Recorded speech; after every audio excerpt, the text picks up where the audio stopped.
Good morning, students. Today I explain income method and expenditure method for measurement of the national income.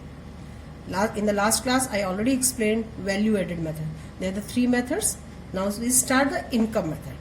In the income method, क्या calculate करेंगे? अगर हम national income calculate कर रहे हैं तो obviously word ही क्लियर है, income. But what type of income?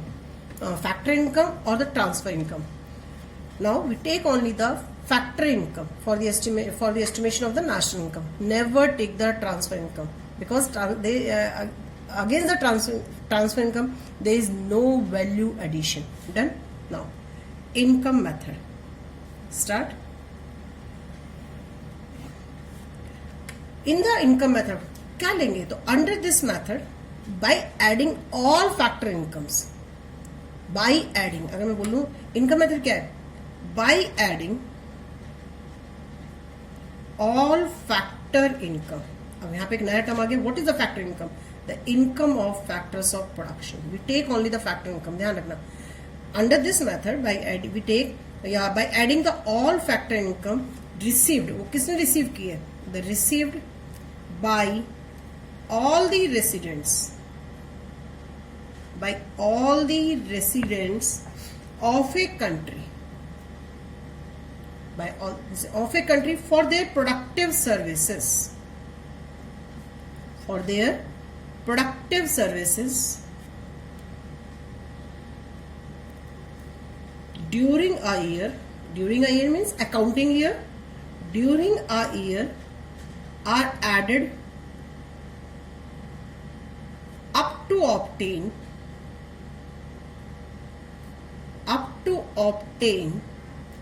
the national income. Clear? So for the estimation of national income, we take the all factor income which is received by the residents of our country. There is no matter from where it is earned, either in the economic territory or from the rest of the world. But we take the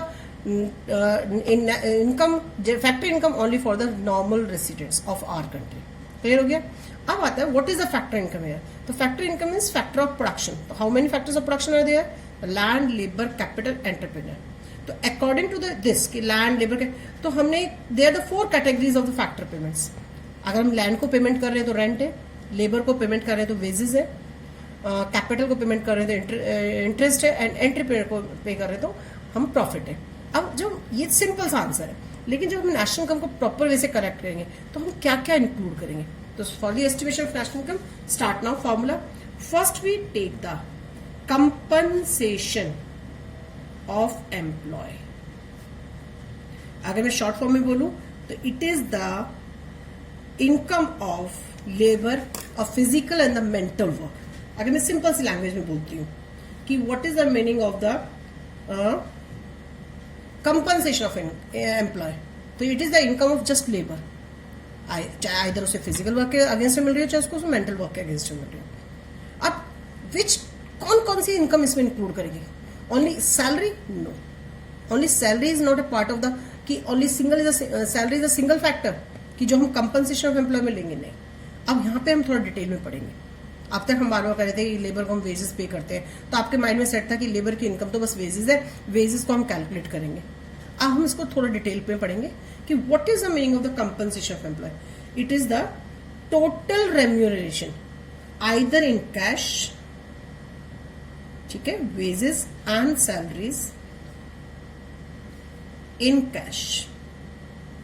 it is the total remuneration in cash और in kind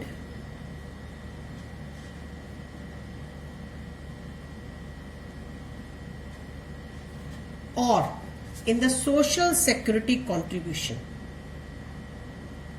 Employers, याद रखना ये employ है, ये employers है. Employers contribution to social security schemes. अब social security schemes क्या है, जो नोट्स में प्रोवाइड कर दिया जाएगा आपको डिटेल में. तो what is the compensation of employ? It is the total remuneration in cash, in kind and in the form of the social security contribution by employers payable by an enterprises to the employee in return for the work done by the during an accounting year.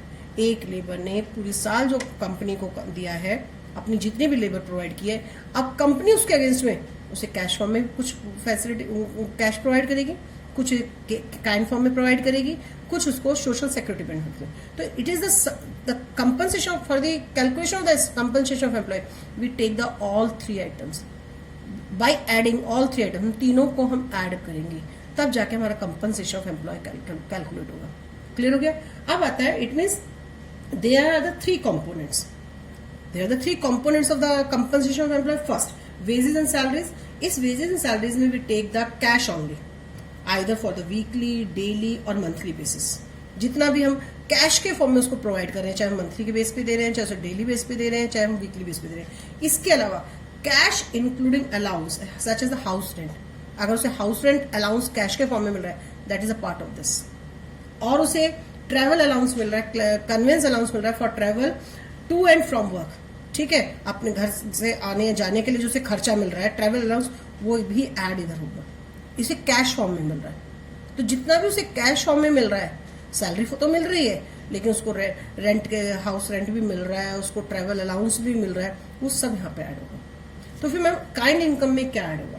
Kind income में सारी वो services और वो goods provided होंगे जो एक employ को employer provide कर रहा है for the satisfaction of the wants of the employ and their families. ठीक है, एक एम्प्लॉयर ने एक एम्प्लॉय को उसके उसकी फैमिली के सेटिस्फेक्शन के लिए जो फैसिलिटीज प्रोवाइड किया। अब जैसे यहाँ पे उसने हाउस रेंट का कैश दिया 5000 कि उसको सैलरी के साथ साथ प्लस में 5000 रेंट दे दिया, रेंट का अलाउंस दे दिया। यहाँ पे उसको घर फ्री में रहने को दे दिया, तो इसे बोलेंगे रेंट फ्री एकोमोडेशन। इसको हम क्या प्रोवाइड बोलेंगे? इसको हम बोलेंगे रेंट फ्री एकोमोडेशन। लेकिन उसको रेंट घर क्यों मिला? क्योंकि उस कंपनी का एम्प्लॉय था, उसको कैश नहीं दिया 5000 उसकी जगह, तो उस घर की जो इम्प्यूटेड वैल्यू मानी जाएगी। तो that is a part of the compensation of employ, that is a wages and salaries in kind. अब जो यहाँ पे कैश में ट्रैवल अलाउंस था, वो अब यहाँ पे उसको सिंपल ट्रांसपोर्टेशन, उसको ट्रांसपोर्ट ही प्रोवाइड कर दिया, टू एंड फ्रॉम वर्क, उसको कार ही प्रोवाइड कर दी। कंपनी की कार है, आ रही है, ले जा रही है, छोड़ रही है, तो जो कार का भी जितना रहेगा इमेजिन इम्प्यूटेड वैल्यू लगाएगा कि अगर मैं अपनी कार करता तो मुझे कितना लगता, तो वो उस कंपनी के लिए काम कर रहा है, तो उसकी इम्प्यूटेड वैल्यू जो ट्रांसपोर्टेशन कॉस्ट है वो भी इसमें ऐड हो जाएगी। तो अगर घर दिया है, घर रहने को दिया है, तो वो काइंड इनकम आएगा। अगर उसको घर ना देके उसको रेंट दे दिया कि आप हर महीने 5000 हमारी तरफ से रेंट है, तो वो यहाँ पे क्योंकि वो कैश फॉर्म में मिला। सेम अगर उसको कार प्रोवाइड कर दी, कार कंपनी की आ रही है, लेके जा रही है, तो यहाँ पे आ जाएगी उसकी इम्प्यूटेड वैल्यू। लेकिन अगर उसको ट्रैवल अलाउंस मिला कि हर महीने आपको 10,000 मिलेंगे आने जाने का खर्चा, आप अपना व्हीकल यूज करो, तो यहाँ पे आ जाएगा। डन। तो इस टाइप से wages and salaries in kind में हमारा ये आ जाता है कि the all goods and services which is provided by the employer to employ for the satisfaction of wants of employed and their families. अब जैसे एग्जांपल रेंट फ्री एकोमोडेशन हो गया, transportation to and from work हो गया, imputed interest of interest free loan, अगर उसको company से loan मिल गया इंटरेस्ट फ्री, तो that is also the example of the wages and salaries in kind. Done. Now अब madam what is the social security schemes, ये क्या चीज है? तो these include the contribution for employers. याद रखना पेपर में अगर हमने आपको न्यूमेरिकल में यहाँ पे एम्प्लॉयर्स कंट्रीब्यूशन दे दिया तो उसे इंक्लूड नहीं करेंगे, जस्ट इग्नोर मारेंगे, अवॉइड इट। उसको मत कंफ्यूज होना कि ये क्यों दिया, जस्ट इग्नोर। बट याद रखना only employers contribution to are the social security schemes like casualty insurance है, लाइफ इंश्योरेंस है, प्रोविडेंट फंड है, ग्रेचुटी है। तो जो कंपनी ऐसी फैसिलिटी प्रोवाइड करती है फॉर द फ्यूचर के लिए, पीएफ दे रही है, कैजुअलिटी इंश्योरेंस दे रही है, लाइफ इंश्योरेंस दे रही है, पेंशन प्रोविजंस दे रही है, ग्रेचुटी दे रही है, this are the examples of the social security schemes. ठीक है, तो इन तीनों को जब हम प्लस करेंगे, क्योंकि एक लेबर एम्प्लॉय अपनी एम्प्लॉयर को पूरी साल अपनी सर्विसेज दे रहा है, तो उसके रिटर्न में जो एम्प्लॉयर ने पे किया है वो इस फॉर्म में भी हो सकता है, वो इसमें भी हो सकता है, इसमें। तो the summation of these three that is known as a compensation of employ. तो for the estimation of the compensation of employ first you check, अगर ये नहीं होगा तो इन तीनों को न्यूमेरिकल में ढूंढना और उसको प्लस कर लेना। Now the second one is the operating surplus. सबसे पहले जब हम इनकम मेथड से नेशनल इनकम निकालेंगे तो first we take the compensation of employ. अगर इजीली फाइंड आउट हो गया तो ठीक है, अदरवाइज इन तीनों को समेशन से नेक्स्ट स्टेप में हम प्लस करेंगे ऑपरेटिंग सरप्लस। अब ऑपरेटिंग सरप्लस क्या है? The operating surplus is the income of the property and the entrepreneurship. The property and entrepreneurship. ठीक है, प्रॉपर्टी लैंड है आपके पास, कैपिटल है, तो उसकी इनकम का नाम क्या हो गया? लैंड की इनकम का नाम क्या है? रेंट। तो फॉर अब ऑपरेटिंग सरप्लस डायरेक्ट गिवन नहीं होगा, अब उसके लिए क्या क्या प्लस करेंगे? तो रेंट एंड रॉयल्टी। वर्ड से क्लियर है, अगर आप किसी के लैंड यूज कर रहे हो तो you must pay the rent, अगर आप इसका किसी का कैपिटल यूज कर रहे हो तो you must pay the interest, you must pay the interest. अगर आप किसी का कैपिटल यूज करोगे तो ऑब्वियसली आपको इंटरेस्ट पे करना पड़ेगा। लेकिन सेम, अब जो लोगों ने पैसा बोरो किया है either for the investment purpose और for the consumption expenditure, same, अगर किसी ने पैसा बोरो किया है तो या तो कंजप्शन पर्पज से किया है या इन्वेस्टमेंट पर्पज से किया है, और दोनों ही इंटरेस्ट पे कर रहे हैं। तो याद रखना, केवल इन्वेस्टमेंट पर्पज के लिए जो लोन लिया है, केवल इन्वेस्टमेंट पर्पज के लिए जो लोन लिया है, उसके बदले में जब इंटरेस्ट पे करें, only that is a part of the national income, because interest is a factor payment and factor payment is a payment made to the factors of production. तो अब हम यहाँ पे बोल रहे हैं कि उस मनी में प्रोडक्शन प्रोसेस में, तो interest as a factor payment is defined as the amount payable by production unit for the use of money. एक प्रोडक्शन यूनिट ने जो मनी यूज किया उसके अगेंस्ट में, जिसको अगेंस्ट में पे कर रहा है, that is the factor payment. तो इसलिए हम इंटरेस्ट को फैक्टर पेमेंट बोलते हैं, वेदर बोरोड और provided by the owners. Clear हो गया? तो याद रखना, केवल कंजप्शन, अगर सपोज एग्जांपल लेती हूँ, एक टैक्सी ड्राइवर ने भी लोन लिया बैंक से और मैंने भी बैंक से लोन लिया, दोनों ने कार परचेज की, स्विफ्ट परचेज की। मैंने अपने कंजप्शन एक्सपेंडिचर के लिए परचेज की और टैक्सी ड्राइवर उसको यूज करेगा, पैसे कमाएगा। ठीक है, तो वो उसने जो पैसे बैंक से जो लोन लिया, उस मनी जो बोरो की है, उसको यूज कर रहा है इन्वेस्टमेंट पर्पज से, तो वो जो इंटरेस्ट पे करेगा दैट इज इन्वेस्टमेंट, वो इंटरेस्ट इन नेशनल इनकम में ऐड होगा। लेकिन मैंने जो इंटरेस्ट पे किया only for the consumption expenditure, that is not a part of the national income. बस इतना सेंटेंस में ध्यान रखना कि जो इंटरेस्ट है ये किसके अगेंस्ट में है। अगर वो इन्वेस्टमेंट एक्सपेंडिचर के अगेंस्ट में है तो दैट इज इंक्लूड, अगर वो कंजप्शन एक्सपेंडिचर के अगेंस्ट में, leave it, ignore. Now the income of the entrepreneur, that is known as a profit, that is known as a profit। तो rent, royalty plus interest plus profit, तो इन तीनों को summation से ही हम operating surplus पे जाएंगे। जब हम इन तीनों को ऐड कर लेंगे तो हम ऑपरेटिंग सरप्लस को आराम से कैलकुलेट कर लेंगे। अब what is the profit? Profit is the amount, it is also the factor payment, it is the amount payable to the owner of the production units for his entrepreneurial abilities।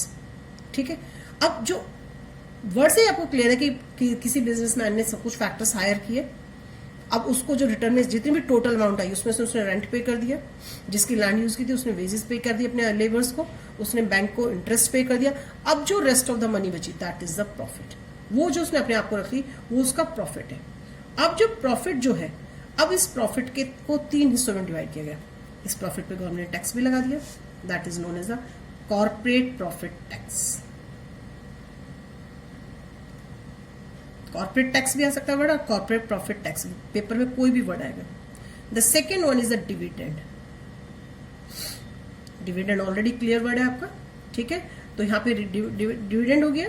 Now, it means the production unit use this profit. The production unit use this profit for the payment of corporate tax, income tax or the dividend. अब जो rest of the amount बची, profit में से उसने tax भी पे कर दिया, प्रॉफिट में से उसने डिविडेंड मतलब अपने शेयर होल्डर्स के बीच में डिस्ट्रीब्यूशन भी कर लिया। अब जो थर्ड पार्ट बचा, what is that? This is known as the undistributed profit. This is known as the undistributed profit, or you say the retained earnings of corporate firm। retained earnings direct word given होगा या फिर retained earning of corporate firm given होगा, कुछ भी given होगा। तो clear? अब once again, after the compensation of employ हम ऑपरेटिंग सरप्लस को सर्च मारेंगे। ऑपरेटिंग सरप्लस डायरेक्ट गिवन है तो इनमें से कुछ को किसी को भी कंसिडर नहीं किया जाएगा अगर ऑपरेटिंग सरप्लस डायरेक्ट गिवन है। अगर ऑपरेटिंग सरप्लस गिवन नहीं है, first we find out the rent and royalty, after that interest and after that profit। sometime profit भी direct given नहीं होगा, तो there is the 3 parts of the profit। इन तीनों को add कर लेंगे तो हम profit में आ जाएंगे। clear? now the next, what is the third one? the third one is the mixed income of self-employed। mixed income of self employed, हमारी country में बहुत सारे सेल्फ एम्प्लॉयर्स हैं. दे यूज देयर ओन फैक्टर्स, अपने land, अपना capital, वो किसी के अंडर में काम नहीं कर रहे, वो किसी की लैंड को रेंट पे नहीं ले रहे. उनके पास इतने फंड्स हैं कि वो अपने फंड्स भी अपने ही, उन्हें मार्केट से फंड्स को बोरो करने की जरूरत नहीं पड़ रही है. अब उन्होंने अपनी कोई प्रोडक्शन शुरू किया एंड आफ्टर उस प्रोडक्शन के अगेंस्ट में जो उन्हें रिटर्न मिला, अब उस रिटर्न का नाम क्या है? क्योंकि उन्होंने ना तो किसी को रेंट पे करना, क्योंकि उन्होंने किसी से लैंड, उन्होंने किसी की लैंड नहीं ली, उन्होंने अपने किसी से लेबर हायर नहीं करी, तो ऑब्वियसली उनको किसी को वेजेस भी पे नहीं करनी, उन्होंने मार्केट से पैसा बोरो नहीं किया तो उन्हें इंटरेस्ट भी नहीं पे करना. और जब इतनी सारी पेमेंट के बाद जो रेस्ट ऑफ द अमाउंट बचती है वो प्रॉफिट है, लेकिन जब उन्होंने पेमेंट ही नहीं की तो प्रॉफिट भी का नाम नहीं. तो अब जो उन्होंने रिटर्न लिया है, what is that? It means when the any producer use their own factors, और उस ओन फैक्टर्स को यूज करके उसे जो रिटर्न मिल रहा है, it means it is the mixture of rent, wages, interest और profit, and that mixture is known as the mixed income of self employed. अब जैसे एक एग्जाम्पल लेते, एक डॉक्टर है, ठीक है, उस डॉक्टर के पास अपने वो घर में क्लिनिक चला रहा है एंड वो जब पेशेंट को ट्रीट कर रहा है तो he is a worker also. वो अपनी लैंड को यूज कर रहा है, ठीक है, जहां पे उसने अपना घर बनाया हुआ है उसी अपनी लैंड पे उसने अपना क्लिनिक स्टार्ट कर दिया. जब वो पेशेंट्स को ट्रीट कर रहा है तो he is a worker also, ठीक है, और वो अपने, he is the owner of the capital also because he has the supply fund to the clinics. वो अपनी कैपिटल का भी ओनर है क्योंकि उसने अपने भी फंड्स अप्लाई किए थे क्लिनिक को चलाने में. तो अब जो रिटर्न में उसको फीस मिल रही है, अब जो फीस ले रहा है सारी, तो it is a mixture of rent, wages, interest and profit. तो that is known as a mixed income of self employed. ये सिंगल आएगा, इसका कोई सब पार्ट्स नहीं है. जैसे इसके सब पार्ट्स थे, इसके सब पार्ट्स थे, there is no other name of this. The simple, the mixed income of the self-employed, it is a mixture of the rent, wages, interest and profit of the self-employers. Now, by adding all factor incomes, अगर ये सारी factor income economic territory में ही receive की गई है, मैं पहले बोल दिया, अगर ये सारी इनकम इकोनॉमिक टेरिटरी में ही अर्न की है तो ऑब्वियसली हम कहाँ जाएंगे? NDP at FC. तो बाय अगर मतलब the sum total of the factor income which is received by the resident, all residents of a country, by all residents in the economic territory. तो जब इकोनॉमिक टेरिटरी वर्ड हो गया तो हम कहाँ जाएंगे? एनडीपीएफसी, ठीक है. तो अब इसमें अभी हमें जाना कहाँ है? नेशनल, क्योंकि हमारा स्टेप क्वेश्चन है कि explain the income method to measure the national income. तो हम नेशनल इनकम की तरफ जा रहे हैं.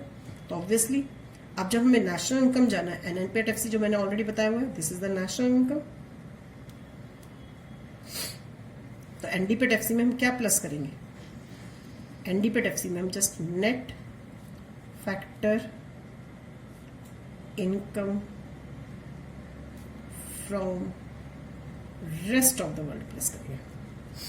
तो हमने यहां से आ गया यहां पे, ठीक है, इन तीनों को हमने प्लस किया, हम यहां आ गए. तो by adding the all factor income we get the NDPFC. By adding the net factor income from abroad to the NDPFC, we get the national income. This is the income method.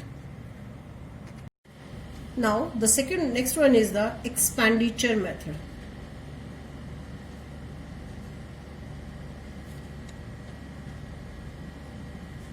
Done?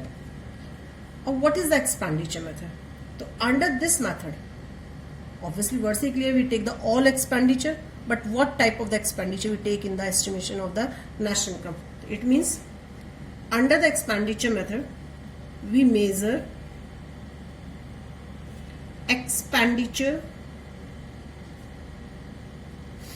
incurred on final products only. ध्यान रखना, only the final products, not the intermediate products.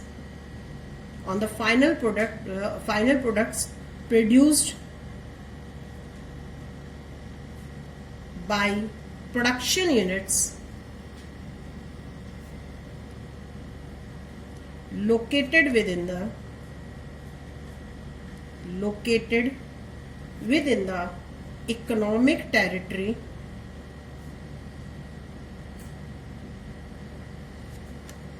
during a given year. Done?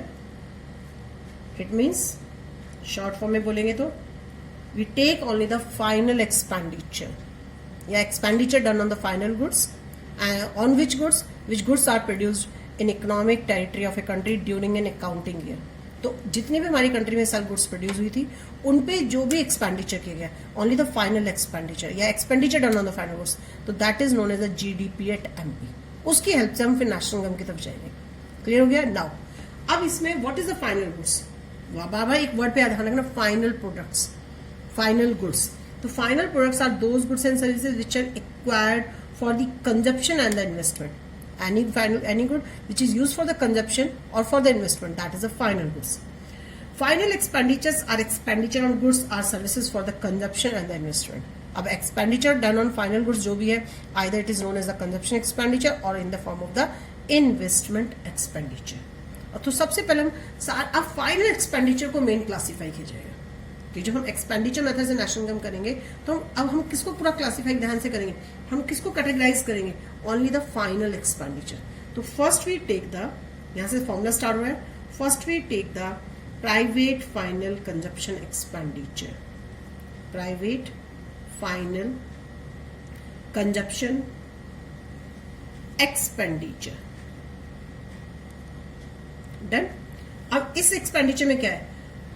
This expenditure either done by the household sector और the non profitable institution, जितने भी charity चला रहे हैं, old age home है, orphans है, या वो सारे उन्होंने जो भी खर्चा किया है on the final goods and services, that is a part of this. और जो हम लोग डेली कंजप्शन में कर रहे हैं हाउस होल्ड सेक्टर, वो भी इसका पार्ट है। तो प्राइवेट फाइनल कंजप्शन एक्सपेंडिचर या तो डायरेक्ट गिवन होगा, रेयर है कि आपको इसके लिए, अगर ये direct private final consumption expenditure या इसका दूसरा नाम होगा personal final consumption expenditure, directly लेंगे। बहुत रेयर है कि शायद अगर ये डायरेक्टली गिवन नहीं हुआ तो हम क्या क्या ऐड करेंगे। तो हम इसमें ऐड करते हैं house hold final consumption expenditure, house hold final consumption expenditure plus private non profit institution services, private non profit institution, non profit institution जितने भी ओल्ड एज होम वगैरह, चैरिटीज है, ट्रस्ट है, private non profit institution serving house hold final consumption expenditure. ठीक है, final consumption expenditure, बस इतना सा। द नेक्स्ट वन, अब कंट्री में जितने भी ड्यूरिंग एन अकाउंटिंग या इकोनॉमिक टेरिटरी में जितने भी गुड्स प्रोड्यूस हुई, some goods purchase by the household sector and some goods are purchase by the non profitable institution, तो उसको हमने प्लस करके किस कैटेगरी में डाल दिया? Private final expenditure. But some goods are purchase by the government sector also. Economic territory है, उसमें से कुछ गुड्स, जितनी भी गुड्स प्रोड्यूस हुई, कुछ हाउस होल्ड सेक्टर ने ले ली, कुछ नॉन प्रॉफिटेबल इंस्टीट्यूशन ने ली, उसको हमने इस कैटेगरी में डाल दिया। लेकिन some goods are purchase by the government sector also, तो दैट इज नोन एज, जब गवर्नमेंट ने परचेज की, लेकिन गवर्नमेंट ने किस पर्पज से परचेज की वो हम बात करते हैं। कि अगर गवर्नमेंट ने जो सर्विसेज ऑफ गुड्स प्रोड्यूस की, परचेज किए हैं for the welfare also, for the welfare, उसको हमने नाम दिया है the government final consumption expenditure, government final consumption expenditure. It means this equals the imputed value of services produced and provided by general government free to the people।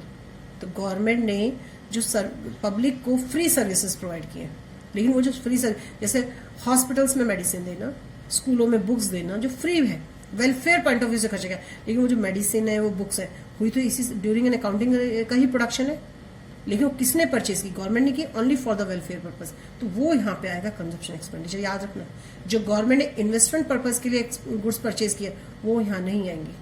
Only those goods which is purchase by the government for the welfare of the society. लेकिन वो जो production है वो during an accounting year का होना चाहिए। Clear हो गया? ध्यान से सुनना इस बात को। गवर्नमेंट का ओनली वो कंजप्शन, वो expenditure which is done for the society, welfare of the society, not for the investment. So that is a part of the government final consumption expenditure. It means it refers to the expenditure incurred by general government on the various administration services like defense, law and order, education, etc., etc. ठीक है, तो government produces goods and services with the aim of the social welfare without any intention of earning profits.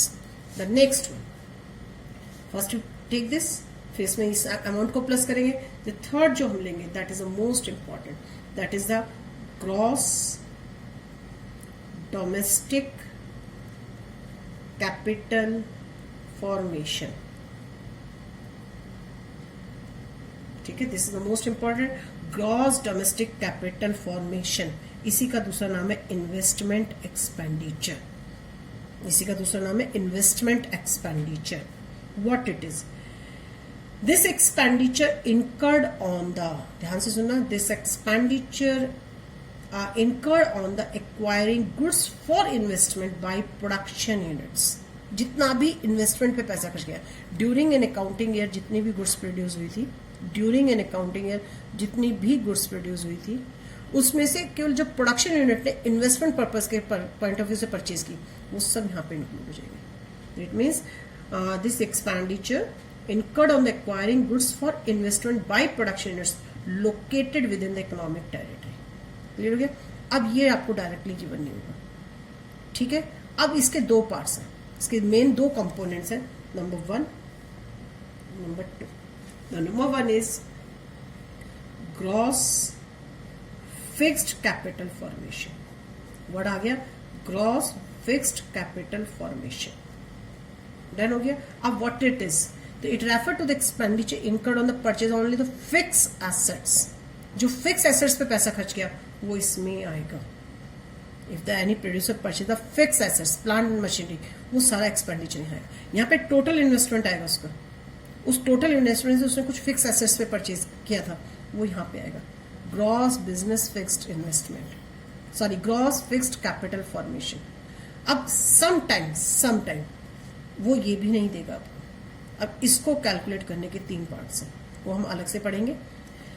First, पहले अगर ये हमारा ए part है, ये हमारा बी पार्ट है, for the calculation of this gross fixed capital formation plus what is that, the next one is the inventory investment. Inventory investment, और you से द चेंज इन स्टॉक. हम इसको लेंगे साथ में, चेंज इन स्टॉक को. अब what is the change in stock? It refers to the physical change in the stock of the raw material. सीधा सा है, it refers to the physical change in the stock of the raw material, semi finished goods and the finished goods which is lying with the producer. It is also included in the as an investment. अब question आता है why? Inventory हमने पढ़ा था क्या था? The expenditure, जो भी हमारे पास स्टॉक ऑफ रॉ मटेरियल बचा था, सेमी फिनिश गुड्स का जो प्रोडक्शन जो बचा था, and finish good which is not sold, ये सब किसके साथ रखे हुए हैं? प्रोड्यूसर के साथ है. These goods are lying with the producers. तो मैम इसको हम इन्वेस्टमेंट एक्सपेंडिचर में क्यों लेते हैं? Because it represent the goods produce but not use for the current consumption, but कहीं ना कहीं उसे वो कमिंग ईयर में क्या करेगा? यूज करेगा. तो इट इज कैलकुलेटेड. अब हम इसको आगे फ्यूचर में यूज करें तो हम इसका कैसे कैलकुलेट करेंगे? It is calculated the difference between the closing stock and the opening stock. अब मेरा पॉइंट ये था कि ये आपको डायरेक्टली गिवन नहीं होगा. नहीं, ये डायरेक्टली गिवन होगा. बहुत रेयर है कि सम टाइम इसको कंफ्यूज करता है. इसको जब सम टाइम कंफ्यूज करता है तो इसको कैलकुलेट करने के, इसको कैलकुलेट करने के, इसको कैलकुलेट करने के 3 पार्ट्स है. A part, number 1 gross business fixed investment. Gross business fixed investment. The second one is gross residential construction investment. It includes expenditure on the purchase or the construction of the new household. अब जो हमने घर खरीदा है वो इसमें आ गया, वो हमारा इन्वेस्टमेंट ही तो है. Gross residential construction investment. It includes expenditure on the purchase on the construction of the new houses by the households. Gross business fixed investment क्या था? It includes the expenditure on the purchase of the new plant machinery. जब production units ने plant and machinery purchase की वो इधर आ गए. House hold sector ने घर परचेज किया वो इधर आ गए, क्योंकि वो भी हमारे लिए फिक्स एसेट्स है. And the third one gross public investment. तो अब जो गवर्नमेंट के इन्वेस्टमेंट एक्सपेंडिचर तो वो ये है. मैंने कहा था गवर्नमेंट के कंजप्शन वेलफेयर एक्सपेंडिचर्स होते वो यहाँ पे है. गवर्नमेंट के इन्वेस्टमेंट एक्सपेंडिचर यहाँ पे है. Gross public investment. It includes expenditure on the construction of flyover, roads, bridges, etc. by the government.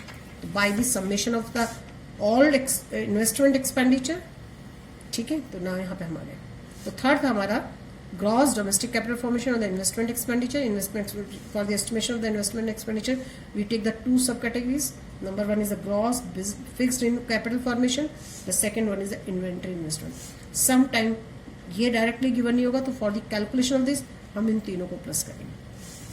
Now the fourth item, we take the net export. The formula of the net export. अब net export वो नहीं दे रहा है, तो net export को कैसे calculate करेंगे?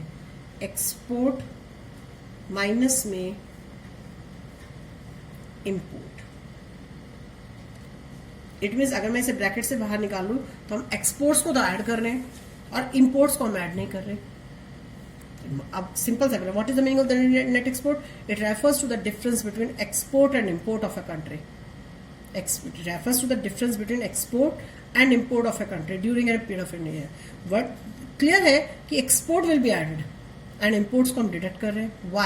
Why the export is added? ये थ्योरी में भी क्वेश्चन आता है कि हमेशा एक्सपोर्ट को नेशनल इनकम में क्यों ऐड करते हैं, इंपोर्ट्स को क्यों नहीं नेशनल इनकम में ऐड करते.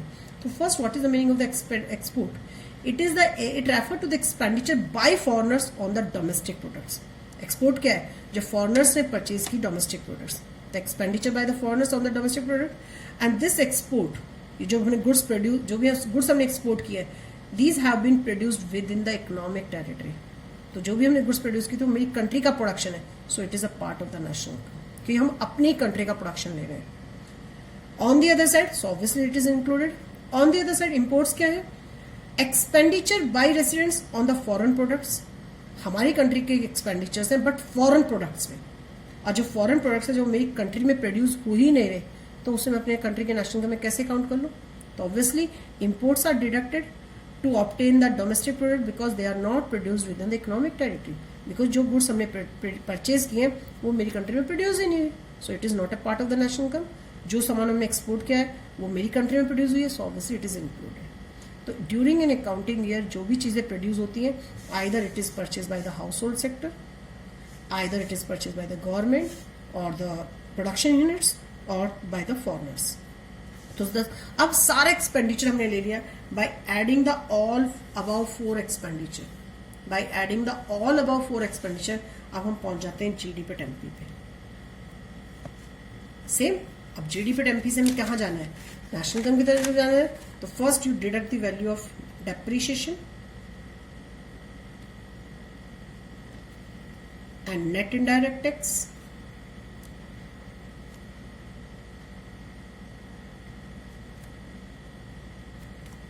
By adding the depreciation and by and NIT from the GDP at MP, we get the NDP at FC, and the sum total. फिर उसमें हम क्या ऐड कर देंगे? Net factor income from abroad.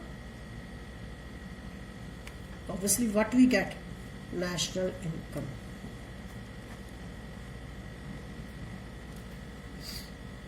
This is the formula of the expenditure method. By adding the all expenditures, final expenditure, we get the GDP at MP. From the GDP entry, we deduct the value of depreciation and NIT and adding NFIA. From यहाँ से, now we get the national income. It is the formula of the expenditure method. Thank you, students.